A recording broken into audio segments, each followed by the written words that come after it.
Welcome back to part two of ethics and social responsibility. We finished part one by talking about the justice approach and the practical approach. Now we're going to start focusing in on individual managers' behavior. Specifically, that managers, when they come into a situation, have their own concepts of what is right and wrong. And those concepts come from someplace. Oftentimes we can look at levels of moral development as one of those places where these concepts come from. For example, the pre-conventional level of moral development, also known as level number one, is one where people follow rules based on punishments and rewards. They act in their own interests, but again, they prefer not to be punished. This is why it's important to come up with ethical structures, such as codes, as well as systems of investigation and punishment when necessary. Because not all individuals are going to follow virtue based upon the idea that your concepts of right and wrong are their concepts of right and wrong. Level two is more of a conventional level of moral development. This means that you have certain expectations that others have given to you and that you try to fulfill. And those others are important to you, and fulfilling those expectations are important to you. Lastly, you have what's known as post-conventional moral development. This is where you have a self-chosen set of moral values and beliefs that you will follow regardless of whether or not others' expectations are in contrary to them. Now, this often comes with a price. If a person has very high moral values and what is going on at the organization is neither illegal nor unethical, but the person does believe that it's not in line with their moral values, they may end up making decisions based upon their own moral values as opposed to what is best for the organization. Now, this oftentimes results in very virtuous behavior, but can result in big conflicts between an organization and its employees, particularly if the organization is not doing anything wrong. All right, so let's move on and talk about corporate social responsibility. CSR, also known as corporate social responsibility, is how an organization acts in its environment. It's basically whether or not what the organization is doing is right or wrong as a whole. Now, we treat an organization as though it were a person, legally speaking, but also we think of an organization as though it were a person. We talk about how the organization is either treating us well or poorly. My company doesn't treat me well. My company treats me poorly. Things like that. So if we're thinking about organizations that way, and they're thought of that way in the law, under the tax law, then it stands to reason that we will look at an organization's behavior as a whole to determine whether or not we feel that they are giving back to the community or primarily taking from the community. There are a couple of different ways to determine this. The first one is what we call the stakeholder model. Stakeholders are any groups or individuals who are affected by decisions made by the organization. And mapping who your stakeholders are, both those that are very close to and affected more immediately by your decisions versus those that are more removed from the effects of an organization's decisions, can be an important part in determining how you will act as far as corporate social responsibility is concerned. Another way to look at this is from an accountability model, which is a little bit different. With the stakeholder model, you have to have a group or an individual who is affected by a decision. But the environment is not a group. Neither is the system that you are part of, the economic system, the social system. These are not people, they're not groups, even if they're made up of people and groups. So we wonder to ourselves, if we mess up the system we are a part of, be it environment or otherwise, then what is our responsibility to it as a whole?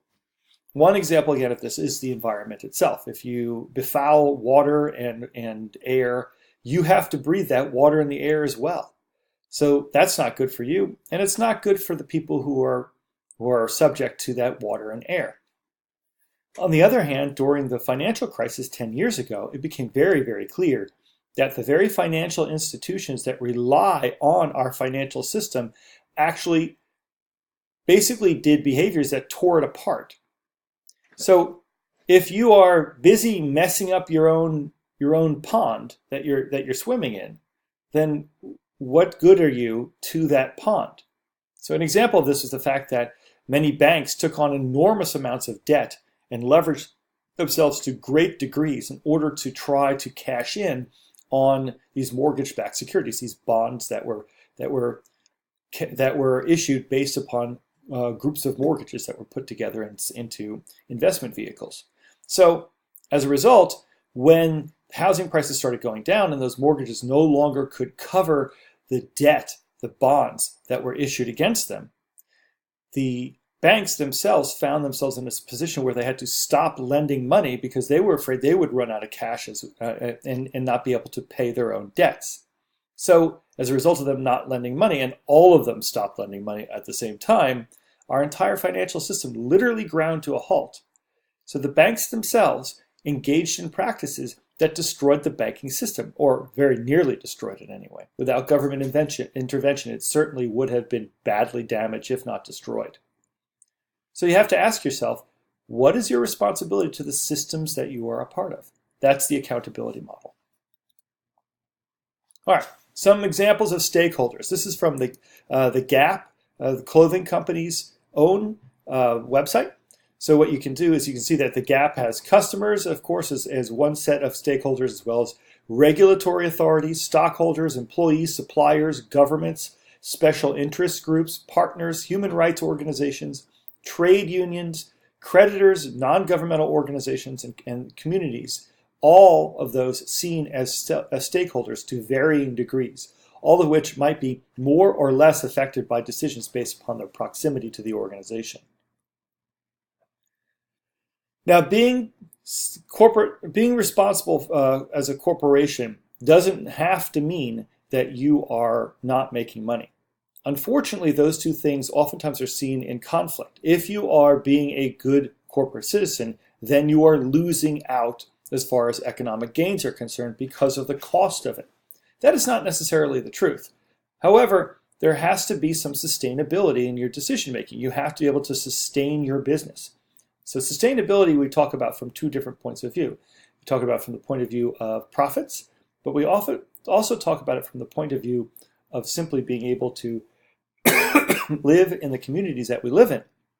If you're doing something that's not sustainable from a profitability point of view, then you're not going to be doing it for very long. On the other hand, if you're doing something that's not sustainable from an environmental point of view or a systems point of view, you could be doing that for quite some time and creating enormous problems, or at least not addressing problems that you could be addressing as an industry leader. Now, when you evaluate corporate social responsibility, there's several different ways in which you can act. And it kind of looks like this. So we put it into a pyramid shape.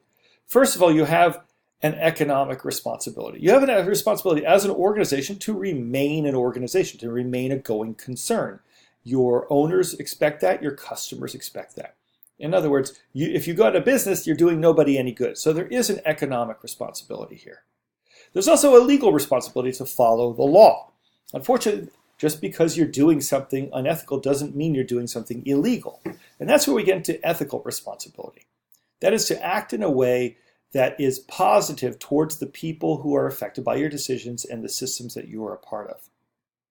And lastly, we have this discretionary responsibility. How can you, based on your own decision making, decide to do more positive things within your community? What are those things? Now, some organizations take the tactic that we're just going to donate money.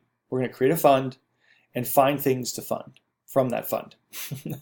On the other hand, other organizations decide we want to be involved with the community at a much more generalized level than simply occasionally donating money to places.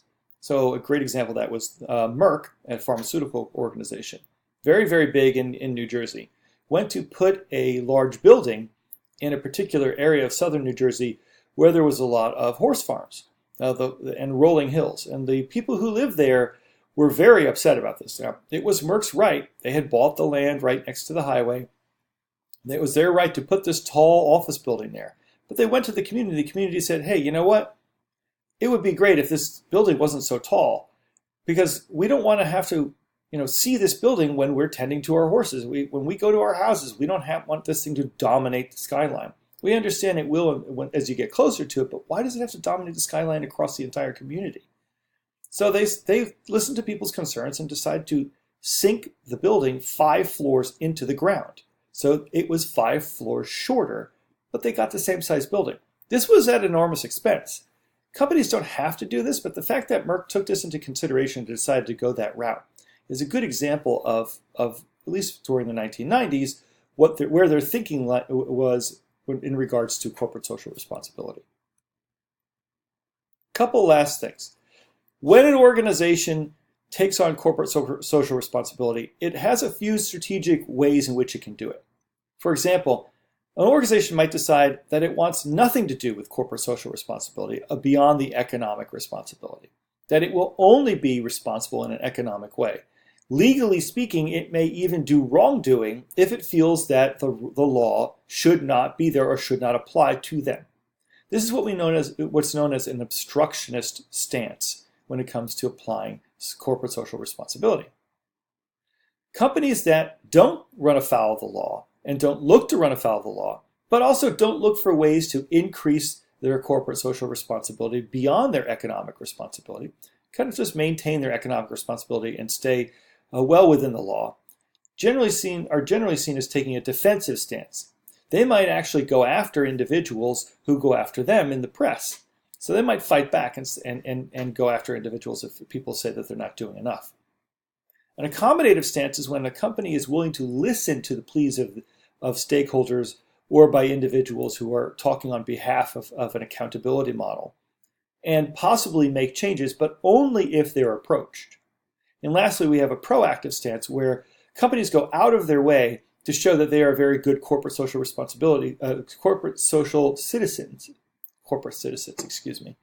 and they find ways to make that a part of their company identity.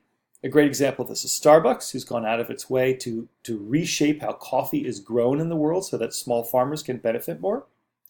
Ben & Jerry's, which has been a leader in using organic ingredients as well as being deeply involved with its own local communities in where their factory is located in Vermont, and various other organizations that again go out of their way to be a part of their communities and make changes in the world.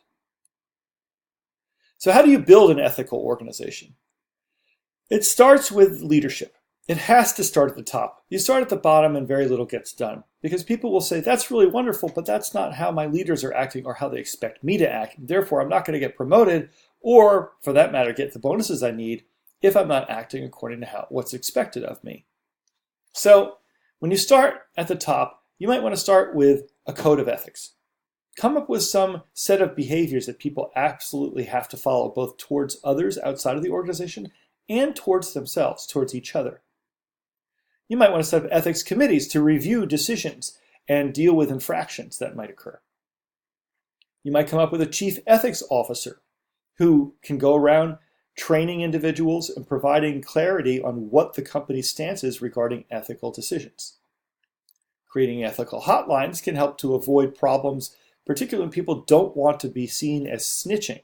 If people believe that snitching is bad and somebody gets tagged as a snitcher, then that individual, even if what they blew the whistle on was incredibly important and needed to be brought to light, will not be seen as somebody that anybody wants to work with. So ethical hotlines can be very helpful. Ethics training to help people understand what's the difference between right and wrong based upon how the company sees things. And lastly, support of whistleblowers. Walmart has a terrific program where they have an anonymous hotline just in case you see something you don't like or think that might be wrong. They do not hold people accountable if they're reporting something that ends up being frivolous or not true. They investigate everything, and if they find that there's nothing there, they don't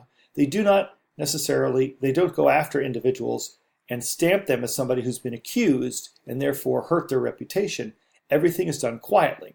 So it encourages individuals to come forward and report anything that they see. It's one of the reasons why you do not see or have not seen a major financial ethical dilemma or crisis coming out of Walmart, particularly from a financial point of view.